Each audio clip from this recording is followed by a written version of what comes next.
Hello అండి, ఏదైనా snack చేయాలనుకుంటే తప్పకుండా ఇలా ట్రై చేయండి. లోపల స్టఫింగ్ తో పైన క్రిస్పీగా చాలా టేస్టీగా ఉంటుంది. మరి ఎలా చేయాలో వీడియోలోకి చూసేద్దాం. వీడియో చూసే ముందు మాత్రం తప్పకుండా లైక్ చేయండి ఫ్రెండ్స్. ముందుగా ఉడికించినటువంటి బంగాళదుంపలు తీసుకొని ఈ విధంగా మెత్తగా మ్యాష్ చేసుకోవాలి.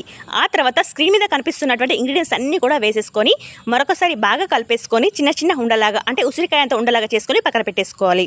అదే బౌల్లోకి సన్నగా కట్ చేసినటువంటి ఉల్లిపాయ ముక్కలు, అలాగే కప్పు వరకు శనగపిండిలో 2 టేబుల్ స్పూన్ల వరకు బియ్య పిండి, 1 టేబుల్ స్పూన్ వరకు కార్న్ఫ్లోర్ పౌడర్, అలాగే స్క్రీన్ మీద కనిపిస్తున్నటువంటి ఇంగ్రీడియంట్స్ అన్ని కూడా వేసేసుకోవాలి. మరొకసారి బాగా కలిపేసుకోవాలి. కాస్త తడిపుడిగా ఉన్నట్లయితే కొద్దిగా వాటర్ వేసుకుంటూ చపాతీ బ్యాటర్ కంటే కాస్త సాఫ్ట్గా కలిపేసుకోవాలి. ఇలా కలిపేసుకున్న తర్వాత కొద్దిగా తీసుకుంటూ ఇలా గారెలాగా చేసేసుకుని దాంట్లో మనం ఆల్రెడీ ప్రిపేర్ చేసుకున్నటువంటి స్టఫ్ను పెట్టేసుకొని టోటల్గా క్లోజ్ చేసుకోవాలి. ఈ విధంగా ఇప్పుడు లైట్గా ప్రెస్ చేసుకుంటూ వడలాగా ప్రిపేర్ చేసుకొని అన్ని కూడా సేమ్ ఇలాగే ప్రిపేర్ చేసుకుని రెడీగా పక్కన పెట్టేసుకున్న తర్వాత ఇప్పుడు వేడి ఆయిల్లో వేసుకొని లోపల వరకు చక్కగా ఫ్రై అయిపోయి పైన క్రిస్పీగా అయి కలర్ చేంజ్ అయ్యే వరకు ఫ్రై చేసుకొని తీసేసుకున్నామంటే ఎంతో టేస్ట్గా ఉండేటువంటి స్నాక్స్ రెడీ.